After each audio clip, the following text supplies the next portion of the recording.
또 너희에게 명한 것 같이 조용히 자기 일을 하고 너희 손으로 일하기를 힘쓰라.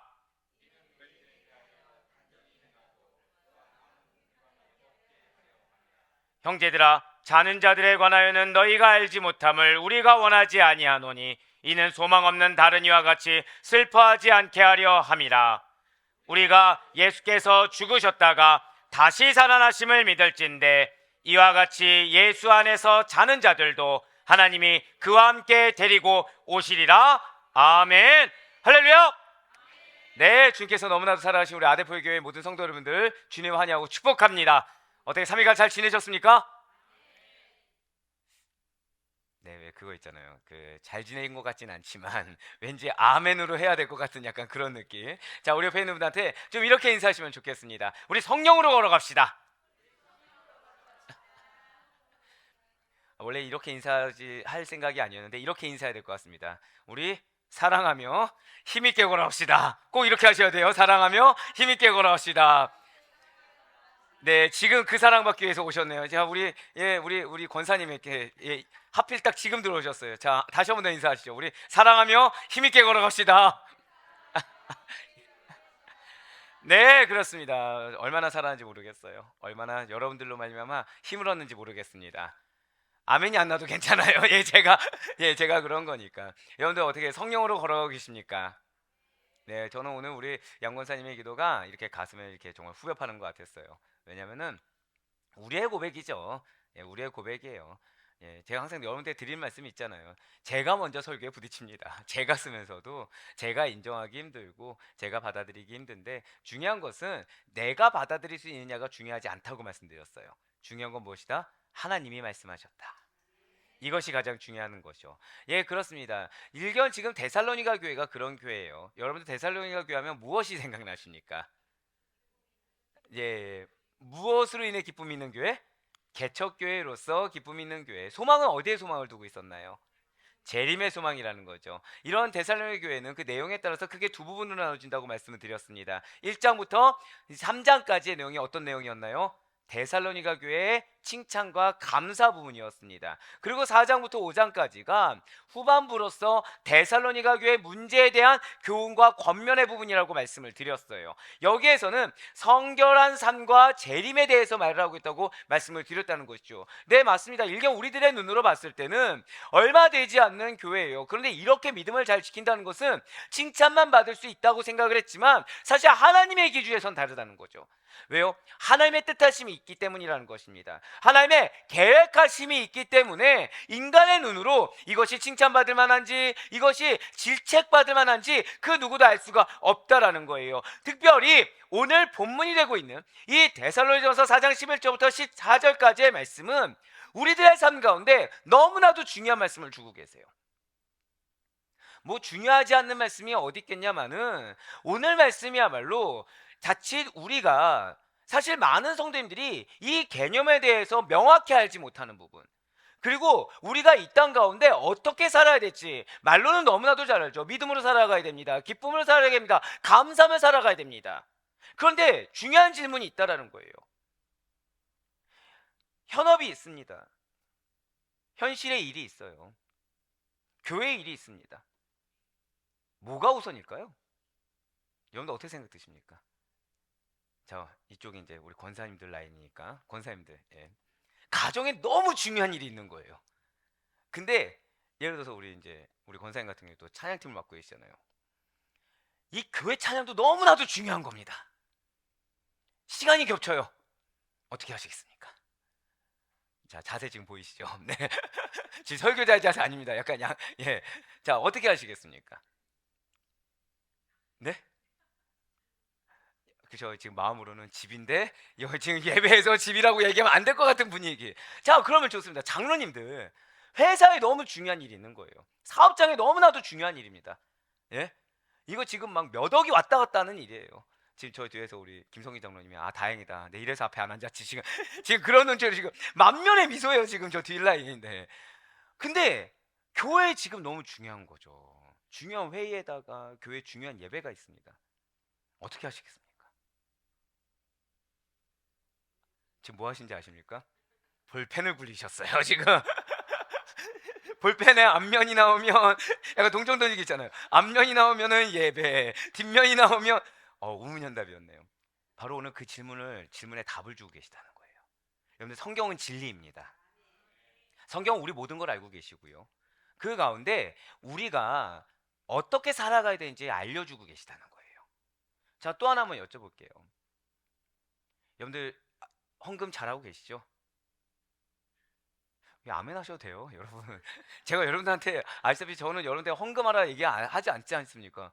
이 가운데 나는 주일 헌금 안 합니다. 계십니까? 그렇진 않아요. 11조 안 하신 분도 없으시잖아요. 다 하시잖아요. 여러분들 생활이 너무 어려운 겁니다. 생활이 너무 어려운 거예요. 생활비가 없습니다. 근데 일을 했더니 생활비가 겨우 생겼어요. 근데 빚도 많습니다. 빚도 그러니까 이제 미룰 수도 없는 빚들이에요. 어떻게 하시겠습니까? 헌금을 하시겠습니까? 생활비를 쓰시겠습니까? 헌금을 하시겠습니까? 빚을 갚겠습니까?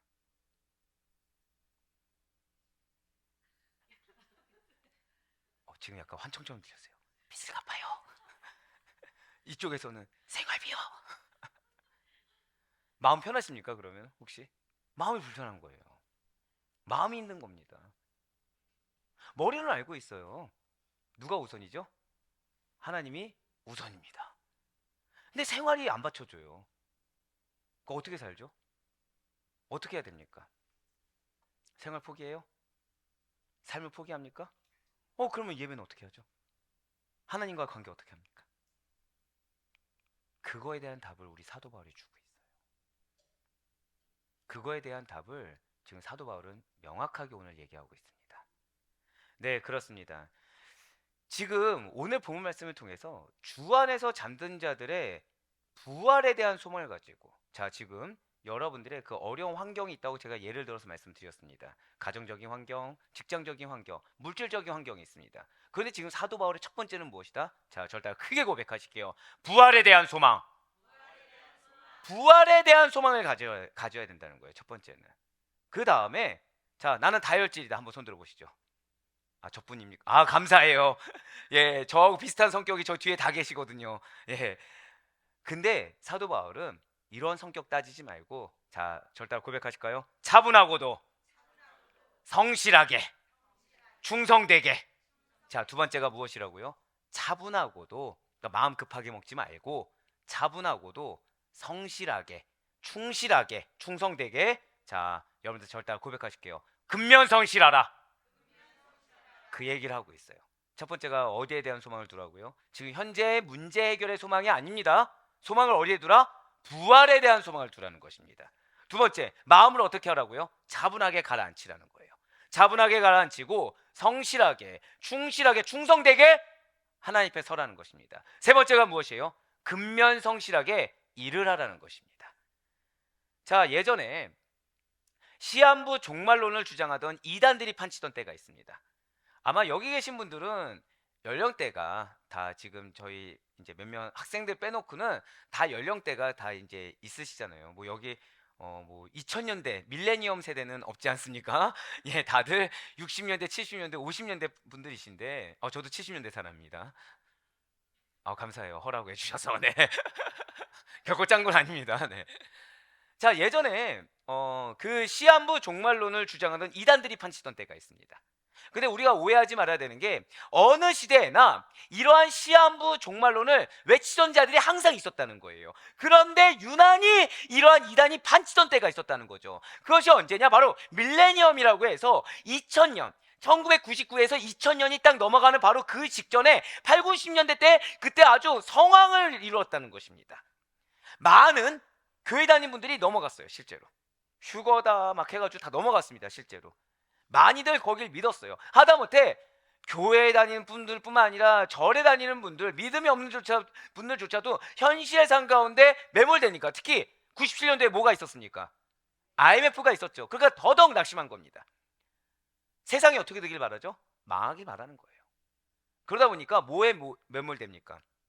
휴거, 주님이 다시 오신다, 시한부 종말이 임한다, 여기에 완전 함몰된 것입니다. 누가 열성부자가 되죠? IMF 때 많이 경제적으로 힘들으신 분들, 많이 하나님을 믿는다고 했지만 그 믿음에 대한 대가를 받지 못한 분들이 여기에 열성분자들이 됩니다.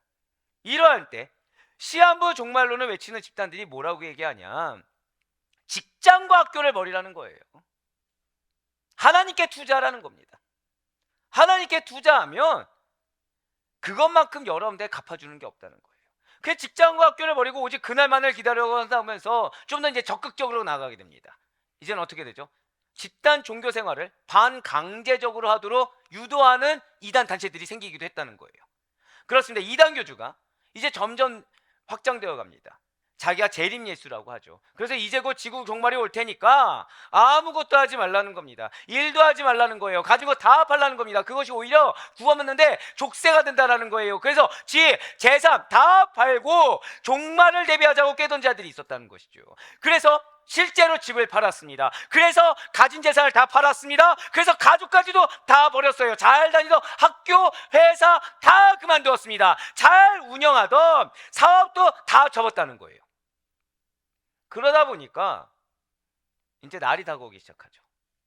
이단 교주가 말하는 종말의 날이 하루, 이틀 앞으로 다가오게 됩니다. 이러한 이단에 현혹되던 자들이 이제 점점 소리가 높여지는 거예요. 왜죠? 나만 구원받는다 이거예요. 나는 지금 구원받으러 올라가는 이 영혼의 무게를 덜할 것이 아무것도 없기 때문에, 나는 결단하고 다 버렸기 때문에 자유롭게 헐렁 날아가 올라간다고 나만 구원받을 것처럼 목소리를 실제 높입니다. 그런데 정작 이단 교주가 말했던 그 시기가 다가왔을 때 이단 교주만을 믿고 꼬임에 넘어간 자들이 어떠한 결말을 맞이했습니까? 그냥 사기당했다는 거예요. 이단 교주가 뭐라 얘기하죠? 우리가 기도해서 하나님이 연장시켜 주셨다. 갑자기. 그러니까 이단 교주한테 넘어갔던 사람들은 다 뭐라고 얘기하죠? 그럼 언제? 종말이 임한다고 하는데 그럼 언제 임합니까? 답변을 주지 못하는 겁니다. 나쁜 사람의 말을 듣고 완전히 인생이 망했다는 거예요. 성경을 제대로 알지 못하고 성경만을 올바로 믿지 못하다가 사람만 믿고 망했다는 거죠. 제가 방금 뭐라 말씀드렸어요? 사람만 믿고 망했다는 거예요. 왜요? 성경을 제대로 모르니까. 왜요? 말씀에 온전히 매여 있지 않다 보니까 사람 말만 듣고서 그냥 자신의 인생이 망했다는 거죠. 그렇다면 그들이 똑똑하지 않아서입니까? 그렇다면 그들이 유난히 경험이 일천해서입니까? 세상 물정을 몰라서입니까? 아니에요. 그들은 학식이 있었습니다. 그들은 나른 삶의 경험도 있었어요. 신앙의 연수도 꽤 깊었습니다. 그럼에도 불구하고 이단에 빠졌어요. 그리고 이러한 일들은 안타깝게도 오늘날 현실에서도 자행되고 있습니다. 그렇습니다. 이단에 빠지면요, 정말 답이 없는 인생을 살게 돼요. 비단 국내에서만 그런 것이 아니에요. 해외에서도 그러한 사람들이 너무 많다는 거죠. 아마 뉴스를 본 적이 있으실 겁니다. 자신들만의 작은 마을을 운영합니다. 이 땅 가운데 천국이 도래했다, 그 말씀 하나를 왜곡해서 여기가 천국이라고 유토피아를 만들어낸다고 작은 마을을 구성해요. 그 안에서 이단 교주를 리더로 삼습니다. 사실 말이 좋아 리더지 뭘 삼죠? 왕으로 삼고서 농사 짓고 물건 사고 팔고 하면서 자기들만의 물물 교환을 하면서 살아간다라는 거예요. 하지만 정말로 그 교주가 말한 평화가 그곳에 있습니까? 그 교주가 말한 평화는 그 가운데 없어요. 거기에는 억압만이 있습니다. 속박만이 있을 뿐이에요. 역시 영혼을 사고 파는 이단 교주의 꼬임에 넘어가서 가족들에게도 버림받고 그들의 인생은 회복불능에 빠지게 된 것에 불과하다라는 거죠. 하지만 사랑하는 우리 성도 여러분들, 여러분과 저의 본질이 과연 무엇입니까? 우리는 그리스도인입니다. 그것도 그냥 그리스도인이 아니에요. 절 따라 고백하실게요. 나는 부활 소망을 가졌습니다. 그걸 잊지 마셔야 돼요. 우리는 부활 신앙을 가진, 부활의 소망을 둔 그리스도인이라는 거죠. 자, 그런데 중요한 거는, 그럼 부활 신앙 가졌으니까 이단 교주가 말한 대로 나를 둘러싸고 있는 그 물질의 무게들, 죄지의 무게들 다 버려야 되는 것입니까? 인간적인 관계 다 버려야 되는 것입니까? 부활 신앙이니까 부활하는데 그것이 방해가 돼서 정말 다 버려야 되나요? 내가 지금 먹고 살기도 힘들어 죽겠는데 가족 다 굶기고 나 다 굶기고 빚져가면서 이단 교주에게 바쳐야 되는 것입니까? 내가 지금 사업에 있어서 너무나도 중요한 미션이 있는데 지금 이 일 다 내팽겨치고 교회가 중요하니까 교회에 다 올인해야 되는 것입니까? 부활 신앙을 가진 그리스도인들은 그렇지 않다라는 거예요. 결론부터 말씀드리면 정말 바른 부활의 소망을 가진 자들의 삶은 그런 것이 아니라고 성경에서 말을 하고 있다는 거죠. 성경이 뭐라고 얘기하십니까? 여러분들이 회개해야 될 것이 있어요. 무엇을 회개해야 될까요? 자, 나는 나의 삶 가운데 언제나 성실하고 충성을 다하고 있다. 한번 손 들어보실까요? 네, 이거 회개하는 겁니다, 우리는. 자, 솔직하게 나는 교회 뒤에 숨어본 적이 있다. 감사해요. 네, 감사해요. 없으면 거짓말이쟁입니다. 나는 일하기 싫어서 예배 뒤에 숨어본 적이 있고, 나는 교회에서는 거룩한 척했지만 나는 가정에서는 아닌데 교회에서 거룩한 척한 적 있고, 즉 교회 뒤에 숨어본 적 있다. 있으십니까, 없습니까? 죄송하지만 저 두 손 들었어요. 네, 두 손 두 발 다 들어도 부족합니다. 그게 우리의 회개거리예요. 왜냐? 성경은 뭐라고 얘기합니까? 잘 기억하세요. 부활을 소망하는 자들은, 정말 부활 신앙을 가진 자들은 지금 현재 나의 삶에 충실해야 된다는 거예요. 그 삶 누가 주셨습니까? 하나님이 주셨거든요. 그 물질 누가 주셨습니까? 하나님이 주셨어요. 굶어 죽으라고 주셨습니까? 아니에요. 때를 따라 돕는 은혜를 주신 거예요. 현실의 필요를 채워주신 겁니다. 그때 우리에게 필요한 게 고르반인 거죠. 그때 우리에게 필요한 게 고르반이죠. 무엇입니까? 절대 고백하실게요. 마음을 드립니다. 네, 그거예요. 마음을 받으시는 하나님이십니다. 지구상에 종말이 온다는 것은 무엇을 의미하는 것입니까? 시간이 얼마 남지 않았으니까 허랑방탕하게 내가 하고 싶었던 것을 누리고, 남을 사기치면서 속이고 빼앗으면서 일 따위는 전혀 하지 않고 적당히 시간 때우다가 죽으면 되는 일이 결코 아니라는 거예요. 내가 해야 될 거 하지 않고, 내가 헌신하거나 내가 그 영혼을 위해서 희생할 거 인내할 거 하지 않고 내 멋대로 내가 원하는 대로 내 종교심을 채워가면서 살다가 주님 만나겠다? 그런 것이 아니라는 거예요. 제가 방금 무엇을 채운다고 말씀드렸죠? 종교심 채우다가 만나는 것이 아니라는 것입니다.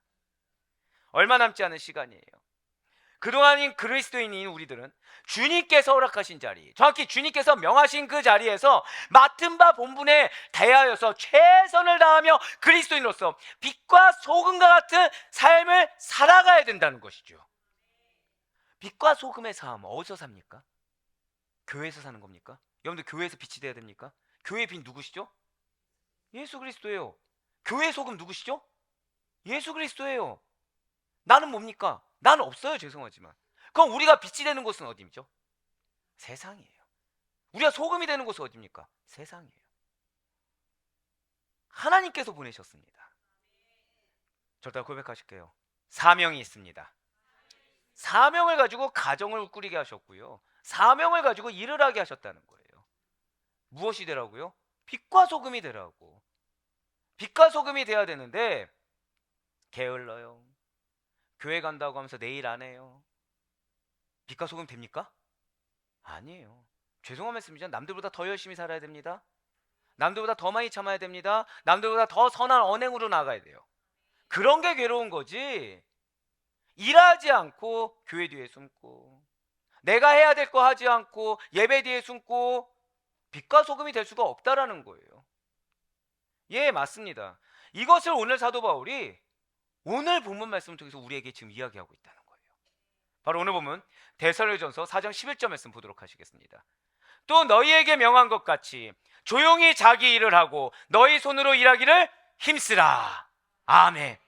지금 우리에게 명한 것 같이, 명령이에요. 권면이 아닙니다. 선택을 준 게 아니에요. 뭐라고요? 명령이에요. 명령이 뭐죠? 강제성을 띈 겁니다. 명령이 뭐죠? 절대성을 띈 거예요. 우리가 강제적으로 해야 될 거, 우리가 절대성을 가지고 해야 될 게 무엇이라고요? 조용히 자기 일 해라. 또 무엇을 힘쓰라? 너희 손으로 일하기를 힘쓰라. 지금 데살로니가 교회 안에는 주의 재림이라는 것이 그들이 살고 있는 시대에 곧바로 이루어지는 것으로 성도들이 오해했습니다. 그래서 성도들 사이에서는 생업의 포기와 같은 현상이 일어날 가능성이 있었다는 거예요. 생업을 포기합니다. 남은 걸 정리해서 어디다 주죠? 교회에 주는 거예요. 일합니까 안 합니까? 일 안 해요. 이제 교회에 줬으니까 끝났다 이거예요. 하나님 아신다 이거예요. 하나님 알아서 채워주신다 이거예요. 그리고 재림의 때가 이제 곧 도래할 거니까 나는 어떻게 되죠? 난 드렸으니까 구원받았다는 거예요. 그리스도의 재림에 대한 잘못된 이해로 말미암아 예수 그리스도께서 재림하신 날이 머지 않았으니까 이 어렵고 혼탁한 세대 가운데 나의 믿음을 보시는 하나님이시니까 일상생활에 매여 있을 것이 아니라 복음 전하는 일에, 신앙 지키는 일에, 교회 세우는 일에 전념해야 된다라고 주장하는 자들이 있었다는 거예요. 언제요? 이 당시 때. 이게 이 당시 얘기 같습니까? 요즘 얘기 같습니까? 요즘에도 일어나요. 요즘에도 일어나요. 성경은 정말 진리 아닙니까? 여러분들 전도서 말씀 기억하시죠? 전도서 때 얘기 같습니까? 요즘 얘기 같습니까? 그 하박국서는 어떻든가요? 지금 데살로니가 전서는 어떻든가요? 똑같다는 거예요. 똑같기 때문에 우리는 믿음을 지킬 수가 있습니다. 똑같기 때문에 우리는 분별할 수 있다는 거예요. 아니 사랑하는 성도 여러분들, 지금 그러면 좋아요. 지금 이렇게 잘못 주장한 자들이 있습니다. 왜곡해서 주장하는 자들이 있어요. 그러면은 당시에 데살로니가 교회는 어떤 교회입니까? 시한부 종말론을 믿는 사교 집단입니까? 이단이었습니까? 어떤 이방 민족들이 구성한 잘못된 단체였습니까? 아니라는 거예요. 분명히 이단도 아니었고요, 사교 집단도 아닌 정통교회였다는 거죠. 하지만 당시 팽배해 있던 임박한 종말에 대한 의식으로 인해서 일부 성도들이 생업을 내팽겨치는 가능성을 농후하게 보이고 있었다는 거예요. 교회 뒤에 숨어서 생업 내팽겨치고 자식거 다 드리고 하나님께서 알아 채워주시겠지, 이런 방종하는 태도를 보이는 자들이, 속속들이 보이기 시작했다는 거죠. 그래서 사도 바울은 그러한 자들을 포함한 모든 교인들에게 오늘 본문 말씀으로 권면했다는 거예요.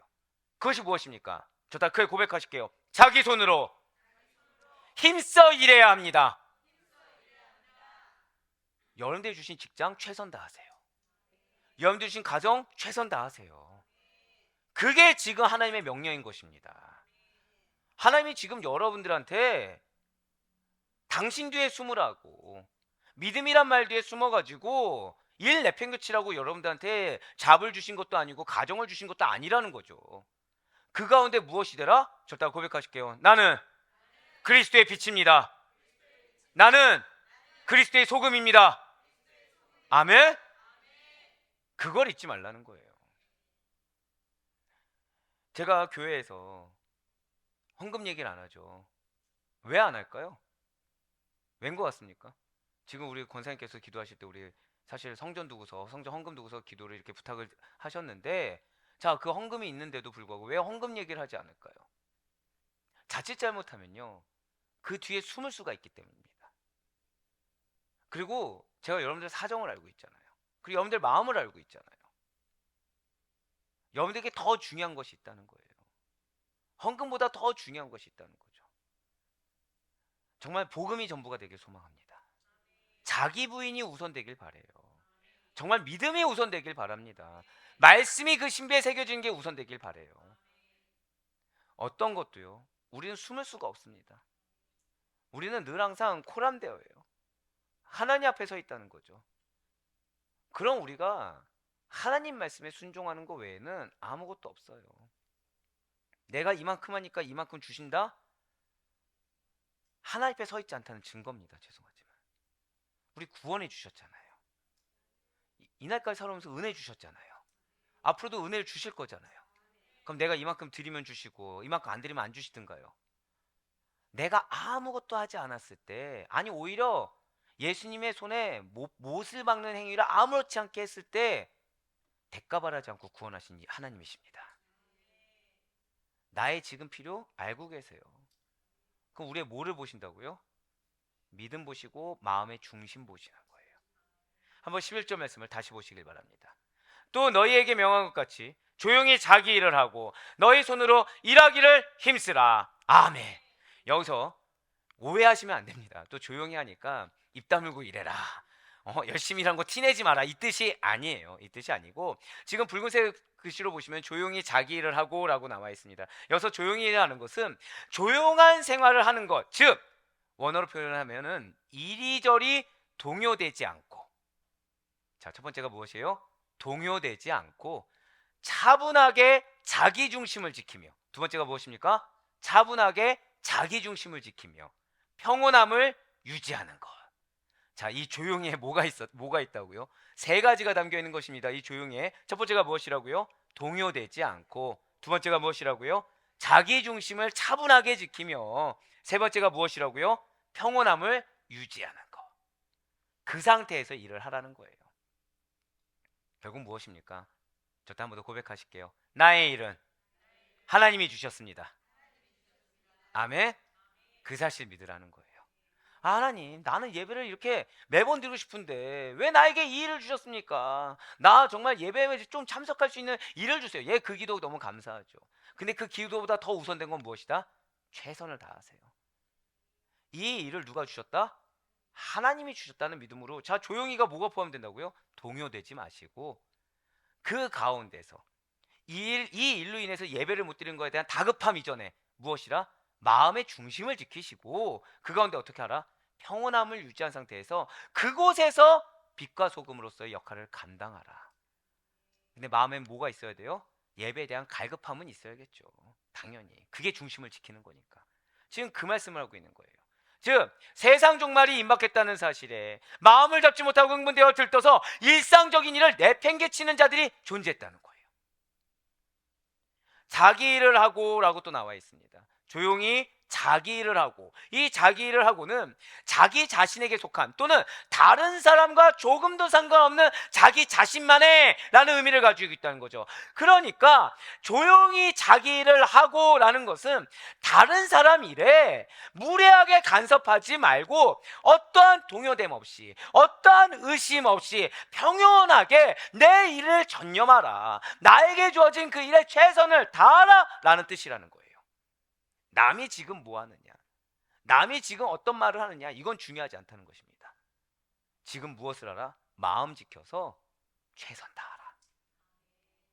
그렇습니다. 지금 사도 바울은 그릇된 종말 사상, 그릇된 신앙관을 퍼뜨리면서 이리저리 돌아다니는 자들에 대해서, 그리고 자기 권한 밖의 일을 기웃거리면서 간섭하고 있습니다. 그러면서 은연중에 교회 헌금을 유용하려는 자들에 대해서, 그러면서 은연중에 믿음을 물질로만 왜곡하는 자들에 대해서 자기 일에만 전념하라 라고 권면하고 있다는 거예요. 그리고 다시 한 번 더 11절 말씀 보시길 바랍니다. 11절 말씀 보시면 후반부에 붉은색으로 표시된 부분을 보시면 뭐라 나와 있죠? 너희 손으로 일하기를 힘쓰다 라고 나와 있습니다. 지금 사도 바울은요, 자, 저를 따라 고백하실게요. 노동의 존엄성을 강조하고 있다는 거죠.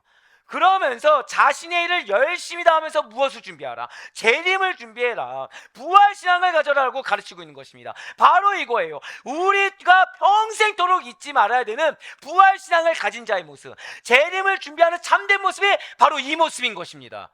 무엇이라고요? 현재 여러분들 삶의 자리에서 나에게 주어진 일 충실히 감당하는 가운데 주님의 재림을 대망하는 거, 부활을 대망하는 거, 그 가운데 심판대 앞에 설 날을 준비하는 거, 바로 이거라는 거죠. 여러분들의 있는 곳에서 최선을 다하세요. 그곳에서 신앙을 드러내세요. 사도 바울의 이러한 가르침은 노동을 누가 명하셨죠? 노동 누가 명하셨습니까? 하나님이 명하셨어요. 근데 이게 참 안타까운 건요, 교회가 힘들어지면 힘들어질수록 무엇을 강조하냐? 믿음을 강조합니다. 근데 이 믿음을 강조하다 보면 점차 뭐가 중요해져요? 인원 동원이 중요해집니다. 아, 중요하죠. 와서 예배 드리고 하면은 정말 중요하죠. 근데 그보다 더 우선되는, 방금 말씀드렸잖아요. 그러니까 여러분들 시간이 괜찮아요. 하나님 허락해 주셨어요. 근데 안 오는 건 문제가 됩니다. 당연히 그럴 때는 권면해서 데리고 와야죠. 권면해서 오셔야죠. 근데 앞서 말씀드렸죠. 삶이 힘든 거예요. 겹쳐요. 당연히 주일 겹칠 분들은 아니니까 말씀드리는 겁니다. 겹쳐요. 일이 있어요. 어떻게 해야 되죠? 우리 성도님들 중에 어떤 분이 저한테 얘기하셨어요. 그래도 금요철야 기도회 때 죄송합니다. 장로님들 나와서 다 뜨겁게 부르셔야 되지 않습니까? 제가 뭐라고 말씀드렸을까요? 제가 뭐라고 말씀드렸을까요? 직분을 말씀드리면 안 되니까. 네, 우리 A님, 네, 네. 설마 A란 성씨는 없을 거 아닙니까? 네, A님, 우리 장로님들은 마음의 중심이 있는 분들입니다. 그리고 지금 각자의 처소에서 누구보다 간절한 마음을 가지고 아쉬워하고 있고 다급해하고 있고 그리고 마음을 여기다 두신 분들입니다. 정말 그 마음을 모르시면 그리고 정말 그렇게 원하시면 기도하세요. 너 저한테 얘기하지 마시고 많은 사람들 와서 말씀 듣게 기도하세요. 왜 남을 보십니까? 본인 기도하세요. 그 얘기가 뭐죠? 지금 사도 바울의 얘기예요. 제 얘기가 아니라. 흔들리지 마세요, 여러분들. 제가 여러분들 저는 만약에 제가 다른 교회였으면 이 설교를 할 수가 없습니다. 그쵸? 왜냐면 제가 의심이 또 많잖아요. 이 설교하면 또 우리 성도님들 악용하면 어떡하지? 또 내 마음의 중심은 있으니까. 근데 우리 성도님들은 그럴 분들이 아니고 이미 충분히 훈련을 받으시는 분들이고 그러기 때문에 드릴 수 있는 거예요. 여기에 마음 없이 앉아 있는 자보다 한 명이라도 뜨겁게 부르짖는 자.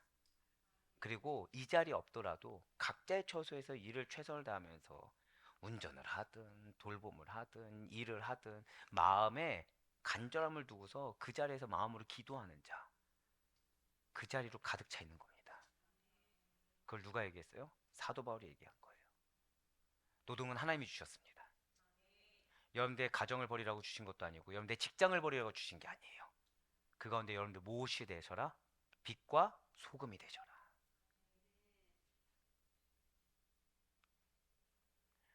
그런 게 있죠. 여러분들 혹시 이사 가보신 적 있습니까? 이사 가보신 적 있죠? 자, 집에 리모델링 해보신 적 있으시죠? 예, 그러니까 리모델링을 하든 뭐 가구를 사든 뭐 이렇게 하잖아요. 자, 나는 너무 만족했다. 있습니까? 없습니까? 만족했다 없으시죠? 왜죠? 내가 원하는 대로 했잖아요. 내가 원하는 대로. 좋아요. 그 순간 또 만족할 수 있죠. 만족할 수 있죠. 살다 보면 만족이 됩니까? 안 됩니까? 무슨 말씀이냐면 교회도 마찬가지입니다. 교회도. 전 눈이 높죠. 눈이 높죠. 여기 100명 있으면 만족할까 안 할까요? 눈치 보시면 안 되고. 자, 여기 1000명 있으면 만족할까 안 할까요? 자, 제 목소리 어떻죠? 목소리. 예, 엄청 크죠. 예, 저는 약간 꿈이 있습니다. 잠실 운동장에서 한번 예, 한번 큰 부흥이 한번 했으면 좋겠다. 약간 이게 있습니다. 예, 회계 부흥의 평양 대부흥처럼 정말 약간 이런 포부가 있습니다. 예, 그때 제가 이제 쓰러질 것 같으면 옆에서 누가 손을 들어줘요? 우리 부교육자들 옆에서 같이 같이 손 들면서 같이 막 눈물 흘리면서 부르짖는 약간 그런 꿈이 있습니다. 자, 다시 여쭤볼게요. 여기 100명 있으면 만족할까 안 할까요? 안 해요. 1000명 있으면 만족할까 안 할까요? 안 해요. 그런데 여기서 이제 전제 조건이 있어요. 하나님이 주셨다고 하면 한 명이면 만족할까 안 할까요? 감지도 아니 해야죠가 아니고 감지덕지죠. 2명 있으면 어떨까요? 감지덕지인 겁니다. 여러분, 우리의 가치는요 하나님이 평가하십니다. 우리의 행함의 상급은 하나님이 평가하십니다. 근데 최소한 연약한 종에게 말씀을 통해 주신 것은 무엇이다? 여러분들 제가 처음부터 우리 처음 이제 1년을 다 가요. 여러분들 첫 메시지가 무엇이죠? 기억하십니까? 네? 네? 그렇죠. 감사해요. 먼저 무엇 해라? 체험 받으라. 그 다음에 어떻게 하셔라? 네? 아니요. 쿨함 대우 말고. 왜 체험 받죠? 고인물 되라고? 흘려보내라고. 삶에서 본이 되라고. 본이 되려면 뭐 하셔야 됩니까? 여러분들 삶에서 본이 되려면 어떻게 하셔야 되죠? 우리 아데포일 교회 문제점이 있어요. 예, 정답 왜 그 정답들을 너무 잘 알아요. 근데 물론 자기 부인 해야겠죠. 자기 부인 해야겠죠. 근데 오늘 말씀을 봤을 때 체험 받았어요. 그럼 어떻게 해야 됩니까? 삶에서 어떻게 행해야 되죠? 그죠? 성실하게 최선을 다해서 여러분들 삶에서 최선을 다하셔야 돼요. 여러분들 삶에서 충실하셔야 됩니다. 많은 선배 목사님들이 걱정해요. 너 그렇게 하면은 교회 망한다. 이러이런 설교도 하고 이런 것도 해야 된다. 아니에요. 여러분들 체험 받잖아요. 여러분들 해야 될 영역을 압니다. 여러분들 은혜를 받으시잖아요. 하라고 하지 않아도 하세요. 그거는 성령님의 영역이지 제 영역이 아닙니다. 제 영역은 무엇이죠? 여러분들 채워드리는 거. 말씀으로 채워드리고 영성으로 채워드리는 거. 할렐루야. 당시 헬라 세계에서는요, 손으로 일하는 일을 경시하는 풍토가 팽배했습니다. 그들은 육체적인 노동을 노예들만이 하는 비열한 것으로 여겼다는 것이죠. 그러나 성경은 그렇게 말하고 있지 않다는 거예요.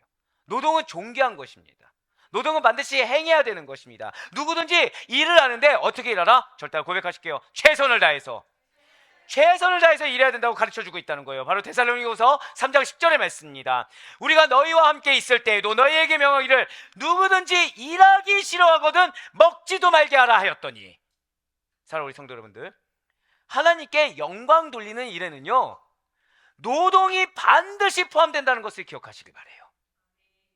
이 노동은 그냥 밖에 나가서 직장에서만 일이 아닙니다. 우리 이미 전도서를 통해서 알 수 있죠. 무엇을 통해서도 즐거움을 느낄 수 있다고 말씀하셨어요? 집안일을 통해서, 설거지를 통해서도 즐거움을 느낄 수 있다고 말씀드렸어요. 왜요? 거기에도 하나님의 사명이 있기 때문에, 거기에도 하나님의 뜻이 있기 때문에. 예, 맞아요. 여러분들 집에서의 최선을 다하는 모습, 여러분들의 직장과 사업장에서의 최선을 다하는 모습을 통해서 하나님께서 영광 받으신다는 사실 반드시 잊지 마시길 바랍니다. 여러분들의 일터는 그것이 가정이 되었든 직장이 되었든지 간에 그 일터는 바로 절대 고백하실게요. 하나님께서 나를 부르셨습니다. 그러한 자리란 사실 잊지 마시길 바래요. 그러니 하나님 앞에서 그 일이 어떠한 일이든지 간에 주어진 일에 대해서 성실함을 가지고 부활을 준비할 수 있는, 자, 제가 지금 방금 뭐라 말씀드렸나요? 성실함을 가지고 부활을 준비하는. 여러분들의 성실이 무엇을 준비하는 거라고요? 부활을 준비하는 거예요. 여러분들의 최선이 무엇을 준비하는 거라고요? 부활을 준비하는 거예요. 다만 이 마음에 무엇을 가져라? 마음의 중심을 놓치지 말아야 된다는 거죠. 누가 보내셨습니까? 하나님 보내셨어요. 누가 바라보고 계십니까? 하나님 바라보고 계세요. 그래서 언행도 조심할 수 있어요. 그래서 열심을 남들보다 더 할 수 있는 것입니다. 그래서 이거에 대해서 내가 열심히 하는 거에 대해서 내가 나를 드러낼 수 없어요. 왜죠? 누가 보내셨기 때문에? 하나님 보내셨기 때문에. 그래서 최선을 다할 수가 있는 것입니다. 예, 맞아요. 우리가 자기 할 일을 성실하게 감당하면서 부활을 준비하게 되면 그것이 하나님께 영광이 되는 것입니다. 그뿐만 아니라 믿지 않는 자들에게도 좋은 본이 되게 돼요. 나의 삶까지도 내가 세상 가운데 열심히 살게 되니까 누가 도우시겠습니까? 나의 삶까지도 윤택하게 만들 수 있다는 장점이 있다는 거죠. 바로 이에 대해서 사도 바울이 데살로니가전서 4장 12절을 통해서 이렇게 말을 하고 있어요. 우리의 열심을 통해서 궁핍함이 없다라고 아예 대놓고 얘기합니다. 이는 외인에 대하여 어떻게 행하라?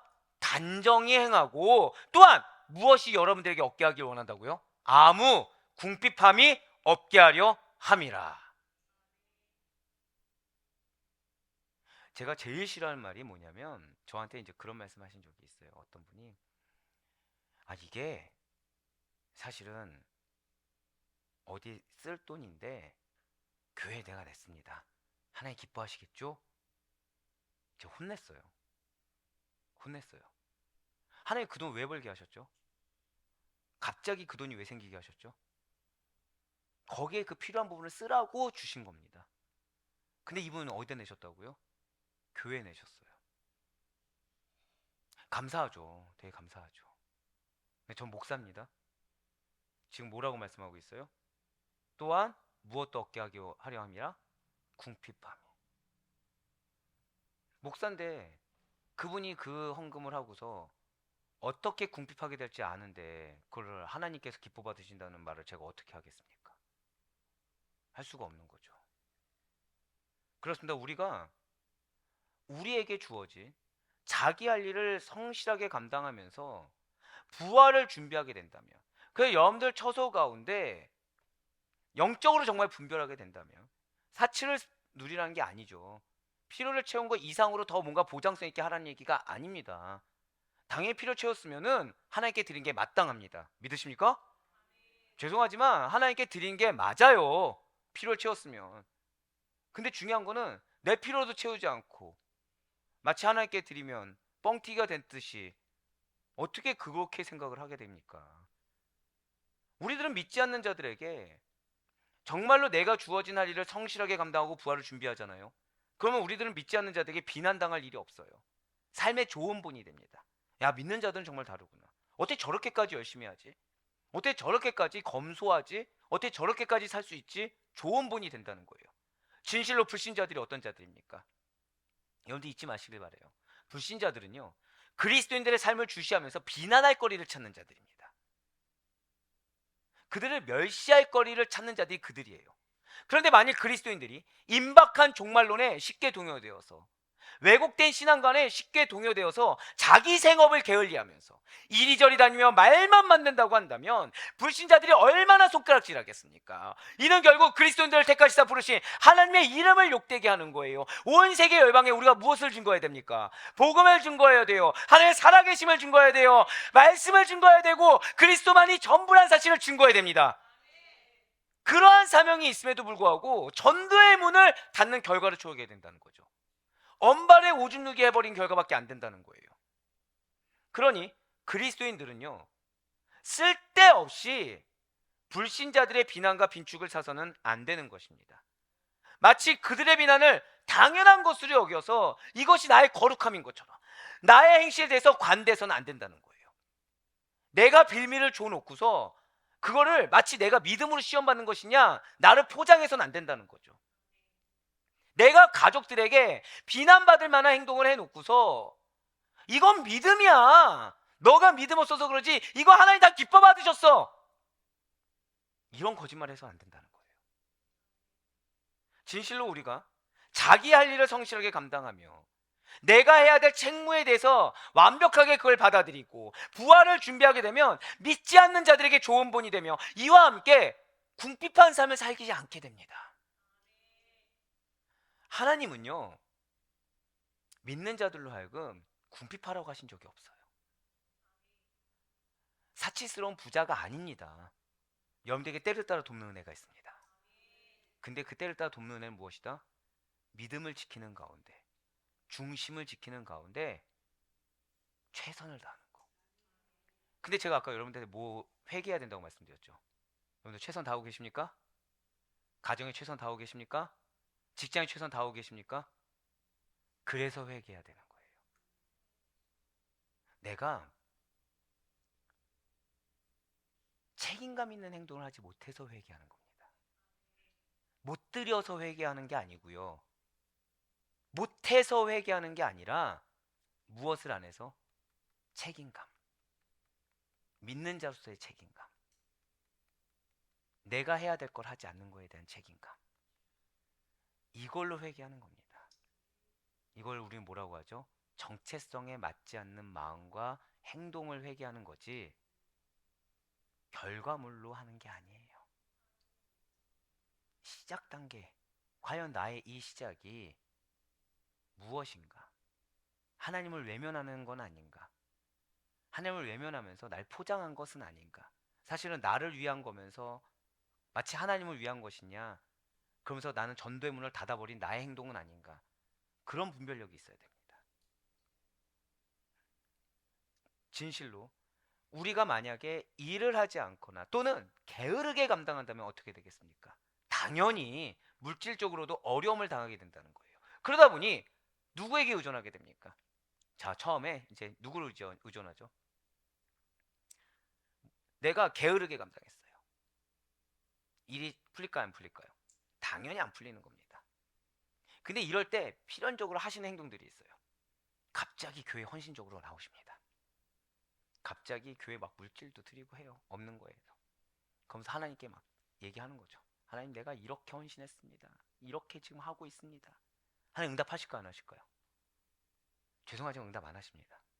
왜죠? 지금 무엇도 안 하고 있다고요?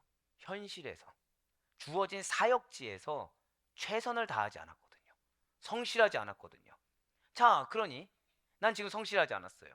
결과물이 없습니다. 없는 데서 쪼개서 지금 드렸습니다. 더 궁핍해졌죠.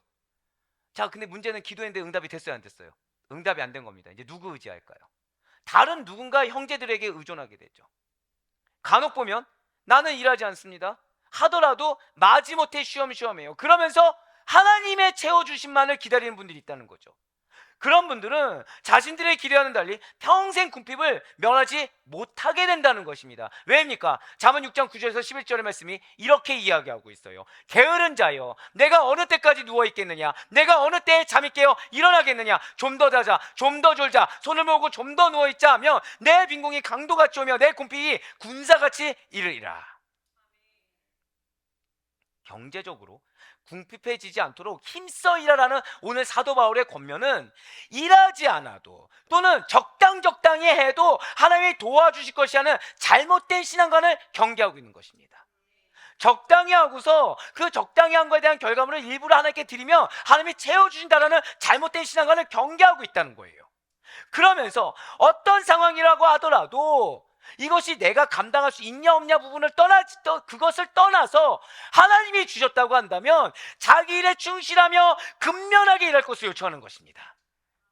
나에게 사명을 주셨잖아요. 내가 할 수 있어서 주신 것이 아닙니다. 하나님이 하시기 위해서 주신 것입니다. 누구를 통해서요? 나를 통해서예요. 사명을 주신 이유가 무엇이라고요? 내가 할 수 있어서가 아니라 하나님이 나를 통해 역사하기 위해서. 그럼 나는 뭐 하면 되죠? 최선 다하면 돼요. 최선 다하면 돼요. 누가 해주겠지? 누구는 이렇게 하겠지? 그 뒤에 숨는 게 아니라 나는 최선 다하면 돼요. 거기서 일하시는 거예요. 거기서 역사하시는 거예요. 다른 데서 역사하지 않습니다. 지금 외부 활동을 좀 보고 있죠. 뭐 오해하실 분들이 없으니까. 성전 이전 관련해서 외부 활동을 할 수밖에 없잖아요. 은혜가 있을까요, 없을까요? 은혜가 있을까요, 없을까요? 너무 차고 넘칩니다. 너무 차고 넘쳐요. 근데 그분들의 앞 단어가 다 있어요. 저 여러분들한테 한번 여쭤볼게요. 저 불쌍해 보입니까? 우리 목사님만 보면 너무 불쌍해 보인대요. 볼 때마다 뭐라고 하죠? 삐쩍 꼬라가고 있다고. 그래서 목사님하고는 전화 통화만 해야 된다. 얼굴 보면은 퍼주고 싶어진다는 거예요. 여기서 갑자기 한 단어가 생각났어요. 앵벌이. 네. 근데 그분들의 눈을 누가 그렇게 보게 하시는 거죠? 근데 만약에요, 제가 아시다시피 몸이 지금 많이 그죠? 그분들 표현대로 꼬라 있잖아요. 만약에 제가 제 몸을 챙겼더라면, 만약에 제가 나 이 정도면 됐지, 그래 난 요만큼만 해도 되라고 내 스스로 판단했더라면 그분들의 마음을 온전히 주장하셨을까요? 아니라는 겁니다. 내 기준에서 최선과 성실이 아니에요. 하나님 기준에서 최선과 성실이 여러분들의 성실이 되길 간절히 소망합니다. 근데 그곳이 어디라고요? 여러분들의 가정이라는 거예요. 여러분들의 직장이라는 거예요. 여러분들의 사업장이라는 거예요. 그곳에서 빛과 소금이 되지 않고 교회 와서 거룩한 모습 보이려고 하시면 안 됩니다. 그곳에서 최선 다하지 않아 놓고서 교회 와서 막 다른 걸로 막 최선 다해서 그거를 모면하려고 면죄부가 되어서는 절대 안 됩니다. 맞습니다. 지금 임박한 재림에 대한 의식으로 인해서 또는 나의 이런 방종하는 마음을 모면하기 위해서 일상생활을 소홀히 하지 말아야 한다는 권면을 한 사도 바울입니다. 그렇습니다. 그는 데살로니가 교회 안에 있는 논란에 대해서 지금 명확하게 답을 주었어요. 일상생활에서 최선을 다해야 된다. 일상생활에서 그리스도의 향기를 드러내야 된다. 일상 가운데 소금과 빛이 되어야 된다. 할렐루야. 자, 지금 어떤 논란이었습니까? 그리스도의 재림의 때 이미 죽은 성도는 그러면 어떻게 될 것인가에 대한 논란이 또 있었어요. 좋아요. 현실 삶에서 최선 다해야 되는 걸 알았습니다. 그때 또 어떤 논란이 있었다고요? 그럼 죽은 성도는 재림의 때 어떻게 될 것인가? 전혀 다른 논란이 또 생기기 시작했죠. 이에 대해 사도 바울은 이미 죽은 자들로 인해서 슬퍼하지 말고 그들의 부활을 믿고 또 뭐하라? 최선을 다하라는 거예요. 자, 결국 무엇입니까? 무엇 뒤에 숨었던 거죠? 죽은 자들로 인해서 슬퍼하면서 그래서 내가 지금 현실에서 최선을 다하지 못한다라는 핑계가 또 나왔던 거예요. 근데 사도 바울 무엇이라고요? 그걸로 슬퍼하지 말고 부활할 거니까 믿고 뭐하라? 최선 다하라. 오늘 보면 데살로니가전서 4장 13절의 말씀 보도록 하시겠습니다. 형제들아, 자는 자들에 관하여는 너희가 알지 못함을 우리가 원하지 아니하노니 이는 소망 없는 다른 이와 같이 슬퍼하지 않게 하려 함이라. 아멘. 지금 붉은색 글씨로 보고 있는 이 자는 자들, 이 자는 자들은 죽은 자들을 뜻합니다. 히브리 사회에서는 사람이 죽은 것을 흔히 자는 것으로, 잠자는 것으로 표현했다는 것이죠. 즉 히브리 사회에 있어서 죽음이라는 것은 자는 것에 불과한, 이것이 무엇입니까? 부활의 소망이 없는 거라는 거예요. 죽은 것은 무엇이다? 자는 것에 불과한 부활의 소망이 없는 거라는 거죠. 그렇습니다.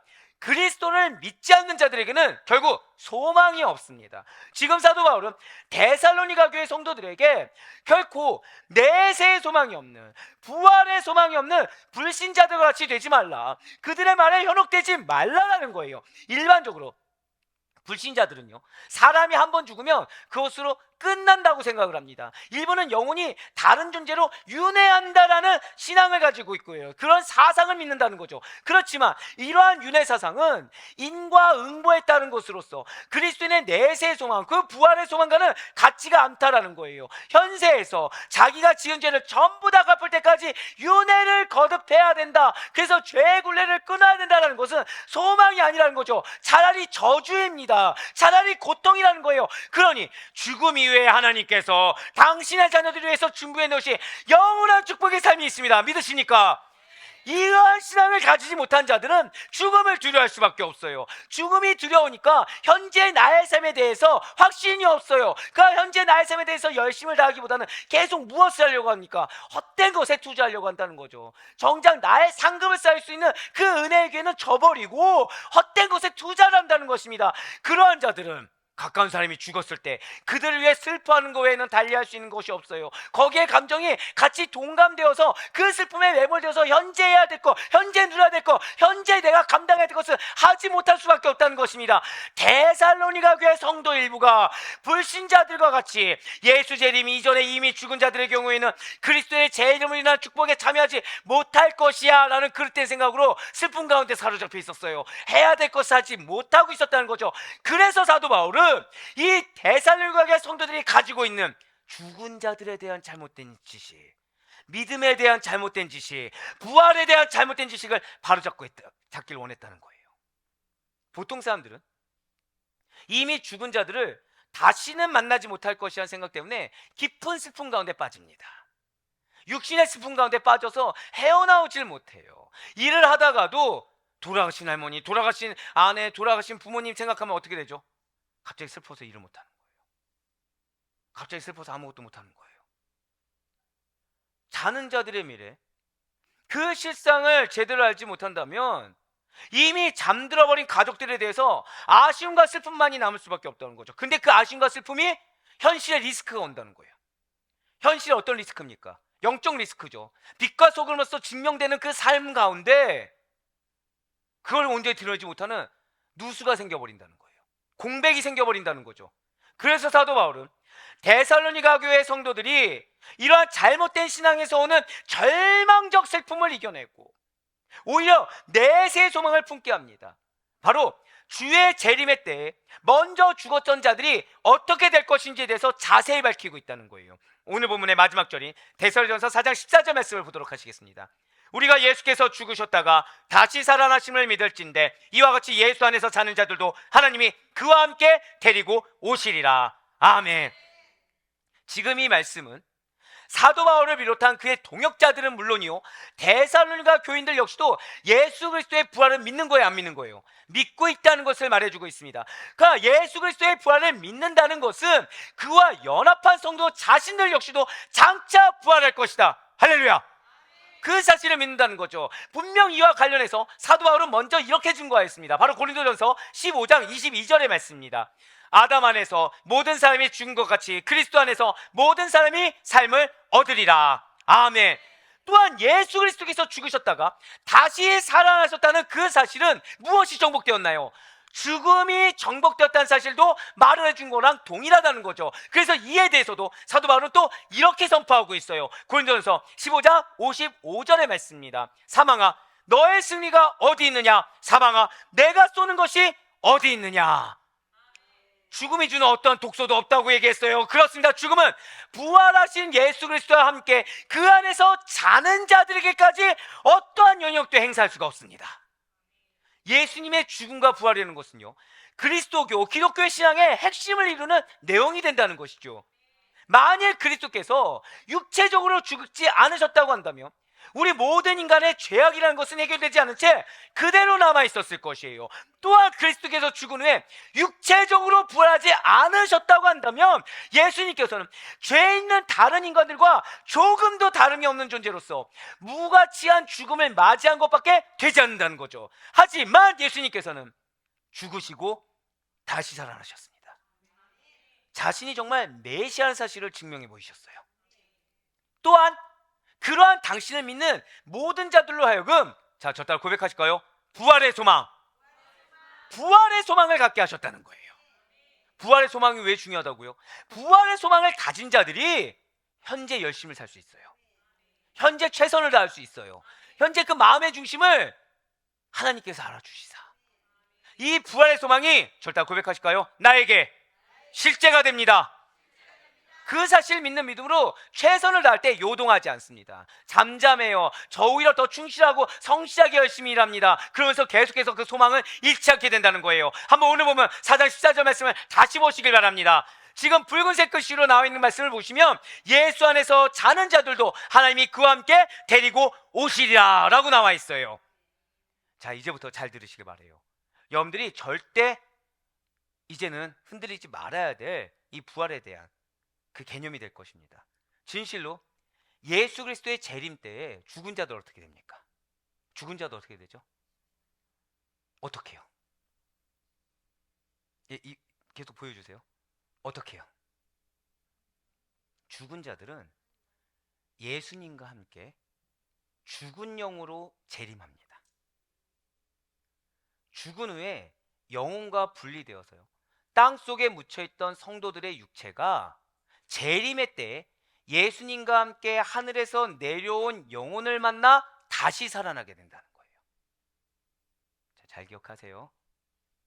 즉 하늘에서 내려온 영혼과 땅 속에 묻혀있던 육체가 예수님의 재림의 때에 서로 결합하게 됩니다. 그래서 썩지 않을 신령한 몸으로 결합해서 어떻게 된다고요? 썩지 않을 신령한 몸으로 최종 부활할 것을 나타낸다는 것이죠. 그게 바로 고린도전서 15장에 나와 있는 말씀이에요. 전능하신 하나님께서 강력한 의지를 가지고서 당신께서 친히 주체가 되시사 이러한 죽은 자의 부활이 저 부활의 열매가 되시는 예수 그리스도를 통해서 반드시 이루실 것을 확증하고 있다는 것이죠. 그러니까 화장했는데 육신이 없는데 어떻게 합니까? 어리석은 질문이죠. 왜요? 신령한 몸으로 다시 거듭날 것이기 때문에. 그렇습니다. 진실로 그리스도의 부활은 당신의 백성들인 그리스도인들의 부활에 대한 보증과 증거가 됩니다. 이러한 사실은 대표의 원리에 따라서 아담의 원죄가 인류에게 전가되었듯이 우리의 영적 대표가 되시는 예수님의 부활의 효과가 믿는 성도들에게 그대로 미치게 된다는 거예요. 그러므로 성도는 예수님의 부활이라는 것을 반드시 어떠한 흔들림 없이 믿어야 된다는 것이죠. 그래서 사도 바울이 로마서 말씀을 통해서 이렇게 강력하게 권면하고 있는 것입니다. 바로 로마서 8장 11절의 말씀입니다. 예수를 죽은 자 가운데서 살리신 이의 영이 너희 안에 거하시면 그리스도 예수를 죽은 자 가운데서 살리신 이가 너희 안에 거하시는 그의 영으로 말미암아 너희 죽을 몸도 살리시리라. 아멘. 지금 뭐라고 말씀하셨나요? 죽을 몸도 살리십니다. 왜 우리가 일하다가 힘들 때 뭐라고 얘기하죠? 죽을 것 같다고 하지 않습니까? 죽을 몸도 살리는데 죽을 것 같은 그 환경 가운데 우리를 소생시키시고 회복시키시고 승리를 시키지 못할 이유가 과연 어디에 있겠습니까? 할렐루야. 부활의 소망이라는 건 이렇게 중요해요. 여러분들이 서 있는 어떤 환경 가운데 죽음을 이길 만한 환경은 없습니다. 근데 예수님 뭐도 극복하셨다고요? 죽음도 극복하셨어요. 그래서 부활의 소망이 중요합니다. 죽을 몸도 살리실 예수님을 믿는 소망이야말로 진정한 소망이고 그것이야말로 산 소망이에요. 죽음은 영원한 단절, 영원한 슬픔이 결코 아닙니다. 여러분들 삶의 그 고난은 영원한 것이 아니에요.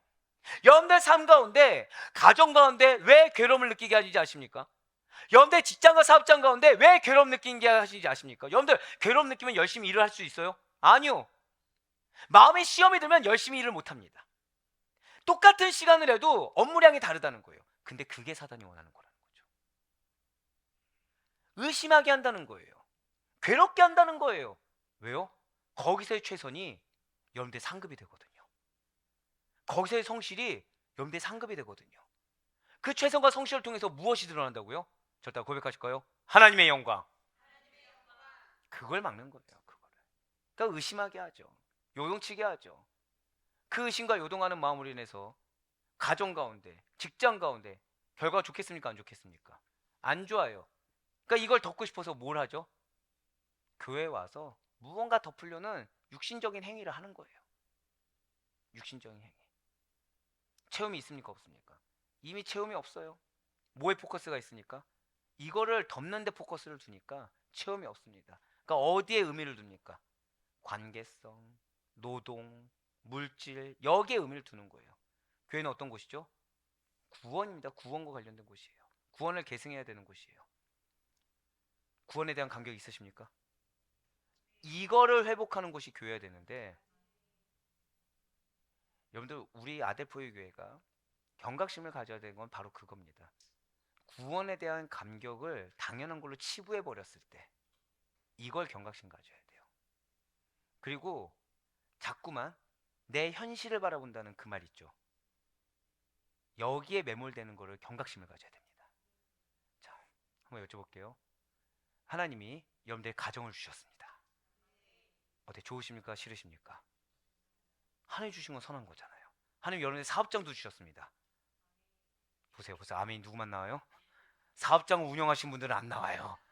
왜죠? 가정은 좋아요. 근데 사업장의 순간 갑자기 뭐가 되는 거예요? 현실적으로 힘들거든요. 자, 뒤에 청년한테 물어볼게요. 직장을 하나님이 주셨습니다. 제가 그대로 흉내낼게요. 머리는 알아요. 근데 직장이 어때요 지금? 이직이 지금 고민되고 있거든요. 지금 힘들어가지고 여기가 만나틀이나 막 고민이 되거든요. 의심하게 한다는 겁니다. 괴롭게 한다는 거예요. 근데 그걸 다 누가 주셨다고요? 자, 하나님 주셨어요. 하나님 주신 건 모든 것이 선합니다. 믿으십니까? 자, 다시 여쭤볼게요. 직장 하나님 주셨습니다. 남이 아멘 나오고 저 예. 자, 사업장 하나님 주셨습니다. 사업장 안 가지신 분들은 아멘 하고, 사업장 가지신 분들은 어떻게 해요? 아멘인데 선하다는 게 안 믿겨지는 거예요. 근데 그게 사단의 계략이라는 것입니다. 환경이 어려워서 지금 물질적으로 궁핍하십니까? 힘드십니까? 열심을 다하세요. 결실이 없는 것 같아도 열심을 다하세요. 시험 언제든지 아십니까? 헛된 노력하고 있다고 여겨질 때가 있어요. 진짜로요. 말씀을 연구하는 게 헛되다고 느껴질 때가 있는 겁니다. 헛될까요? 헛되지 않을까요? 저 말씀 연구 왜 할까요? 말씀 깊이 있게 왜 할까요? 누구 보고 할까요? 아니에요. 전혀 아니에요. 그러면 시험 든다니까요. 누구 보고 하죠? 하나님 시키셨으니까. 여기에 해답이 있어요. 여러분들 직장과 사업장, 가정 가운데 왜 최선 다하셔야 된다고요? 죄송합니다. 가정에서 배우자 보면 최선 다하다가 멈출 수밖에 없어요. 이러면 오해한다니까요.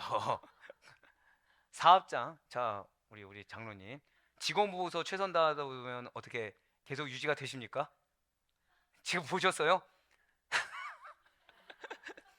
최선이 다 안 돼요. 최선 다 안 돼. 사람 보면 가족이 됐든 남이 됐든 공통적인 건 뭔지 아십니까?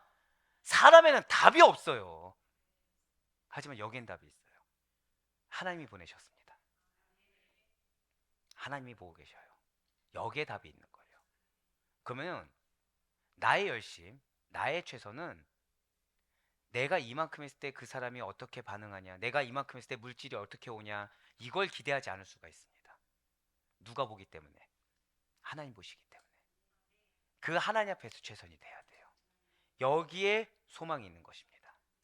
그 하나님 앞에 최선을 다하는 자들이 결국 그 하나님을 만날 날을 소망하면서 최선을 다하는 거예요. 제가 방금 뭐라 말씀드렸죠? 그 하나님을 만날 날을 확신하면서 최선을 다하는 거예요. 그 만날 날을 소망을 가지고 최선 다하는 것입니다. 앞에 있는 사람, 옆에 있는 지체들이 몰라줘도 상관이 없죠. 내가 한 만큼, 기대친 만큼 안 나와도 상관이 없는 겁니다. 왜죠?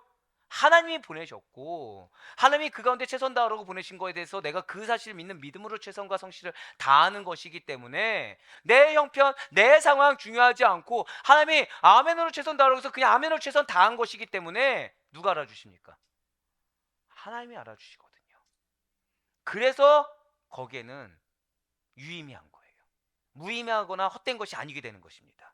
예수 안에서 자는 자들, 예수를 믿다가 죽은 자들과 우리 믿는 성도들의 장래에 결국 무슨 소망이 있죠? 부활의 소망이 있음을 확신하시면서 여기에 소망을 가짐으로 말미암아 그 소망을 가진 자들이 가질 수 있는 현실의 최선, 현실의 은혜, 현실의 때를 따라도 없는 피로를 채울 수 있는 하나님의 축복을 경험할 수 있는 여러분과 제가 되길 간절히 소망합니다. 우리는 이 땅에 시민권을 두고 사는 자들이 아니에요. 천국의 시민권을 두고 있는 자들입니다. 그런 여러분과 저는 죽는 그날까지 하루하루 날들을 계수하며 살아야 돼요. 사랑하는 모든 성도 여러분들, 무언가를 간절히 소망하는 자들은요, 나를 계수하기 마련입니다. 좀 더 쉽게 표현 드릴까요? 여러분들 군대 가셨을 때, 남자분들 군대 가셨을 때 계수합니까 안 합니까? 2등병 땐 계수 안 해요. 자, 상병 정도 되면 계수합니까 안 합니까? 언제 제대할지 다 계수하죠. 혹시 미필자들이십니까? 예. 혹시 군대가 좋아서 말뚝 박으려고 하셨습니까? 혹시? 계수합니다. 언제쯤 제대할지 다 계수하죠. 특히 성도에게 있어서 그럼 좋습니다. 나를 계수한다는 게 뭐죠? 나 죽을라 이렇게 세는 건가요? 아니요. 그 뜻이 아니라 성도에게 있어 나를 계수한다는 것은 저다 고백하실게요. 세월을 아끼라. 바로 그거예요. 성도에게 있어 나를 계수하는 것은 주님 만날 날은 나 이제 몇 년 남았다 이게 아니라 나를 계수한다는 것은 세월을 아끼는 삶을 의미하는 것입니다. 세상의 유익을 따라 방탕하지 않는 거예요. 오직 성령의 충만을 받아 하나님께 감사하며 1분 1초마다 하나님께 영광을 돌리는 삶을 사는 것입니다. 이게 나를 계수하는 거예요. 하나님의 나라가 임하는 그 영광의 그날을 대망하는 사람들은 죽음을 고대하며 그날을 계수하는 삶, 즉 세월을 아끼는 삶을 살기 때문에 결코 세월을 낭비하지 않는다는 거죠. 하루하루 하나님 앞에서 책임을 다하는 삶, 하루하루 하나님 앞에서 최선을 다하는 삶, 하루하루 하나님 앞에서 영광 돌리는 그런 삶을 살아간다는 것입니다. 그래서 사는 날 동안 오직 하나님 앞에서 살아간다는 것이나 하나님께서 지금 나의 믿음을 보시고 나의 신앙의 결단을 보시며 나의 신앙의 의지를 보시다는 그 신앙을 잃지 않는다는 거예요. 그러니 우리는 몸은 죽여도 영혼을 죽이지 못한 자들 두려워하지 말고 그러한 자들의 현혹하는 말에 흔들리지 마시고 몸과 영혼을 능히 지옥에서 멸할 수 있는 일을 두려워하며 살아가야 된다는 거죠. 그래서 내 감정이 중요하지 않아요. 그래서 내 판단이 중요하지 않은 것입니다. 내 기준이 그래서 중요하지 않아요. 하나님의 기준이 중요해요. 하나님이 명하셨으면 그게 끝입니다. 어떤 근거? 중요하지 않죠. 말씀이 근거인데 무엇이 더 중요합니까? 하나님이 나에게 가정을 주셨어요. 최선 다하면 되는 거죠. 하나님 나에게 그 사업장을 주셨어요. 최선 다하면 되는 거죠. 하나님 나에게 직장 주셨어요. 최선 다하면 되는 거죠. 하나님 나에게 비전 주셨다? 최선 다하면 되는 거예요. 주신 이도 하나님이시오. 이루시는 이도 하나님이시며 영광 받으신 이도 하나님이십니다. 우리가 보일 건 무엇이라고요? 절대 한 번 더 고백하실게요. 현실에서 최선을 다하라. 이걸 잊지 마세요. 아, 목사님 전 최선을 다하는데 결실이 없어요. 인내하세요. 좀 진짜 인내하세요. 만약에 제가 지금 저희 목회하는데 1년간 했는데 제가 생각한 기준만큼 못 미쳤습니다. 결실이 없는 것 같아요. 저 그만두겠습니다. 여러분들 뭐라고 하시겠습니까? 예, 인내하세요. 그쵸? 아직 때가 이르지 않았습니다. 하지 않겠습니까? 그럼 한번 여쭤볼게요. 아, 목사님 1년밖에 안 됐잖아요. 저는 한 십몇 년 했는데 이제 결실이 슬슬 안 보이는 것 같아요. 그 10년 뒤에 여러분들 신앙의 성적은 한 지금보다 한 100배, 1000배 막 이렇게 성장합니까? 아니에요. 우리가 바랄 거는 하나님에 대한 확신을 가지고 인내하며 그때를 향해 한 걸음씩 요동하지 말고 나아가는 거. 조용히 자기 일을 하라. 오늘 이 말씀 잊지 마시길 바래요. 그러니까 흔들리지도 마시길 바랍니다. 의심하지도 마시길 바래요. 그냥 하나님 앞에서 최선을 다하세요. 하나님이 나에게 무리한 걸 요구한 것 같다? 그러면 그건 무리한 게 아니라 하나님이 무리하게끔 보일 정도로 역사하신다는 것입니다. 여러분들 하나님의 크신 역사를 기대하십니까? 그럼 무리한 걸 주셨을 때 아멘 하고서 그냥 화답하세요. 그럼 내가 제 고백드렸잖아요. 뱁새인데 황새처럼 걸어가게 하신다. 그럼 제가 황새만큼 걸어갔어요. 그럼 난 이거 기적입니까 아닙니까? 그게 기적인 거예요. 그게 기적인 거죠. 그러니 정말로 바라옵고 낫기는 성도의 죽음이라는 것은 영광된 집으로 들어가는 관문이라는 것을 여기듯이 여러분들 삶 가운데 어려움이라는 것은 영광된 집으로 가는 관문이라고 여기시길 바래요. 여러분들 고난은 무엇이다? 영광된 집으로 가는 관문에 불과한 거예요. 그리고 부활의 소망 가운데 지금 이 시대에 우리의 모든 날들을, 모든 상황들을 오직 하나님 앞에서 성실과 근면함으로 최선으로 잘 경작하시고 꾸려나가셔서 지혜로운 성도들로 인정함 받으시는, 그래요 나에게 왜 그런 사명을 주시고 그 환경과 그 공동체를 주셨는지를 반드시 깨달을 수 있는 그 놀라운 은혜의 결실을 다 맛볼 수 있는 우리 축복된 우리 사랑하는 아데포이 교회 모든 권속들 다 될 수 있기를 주님의 이름으로 간절히 축원합니다.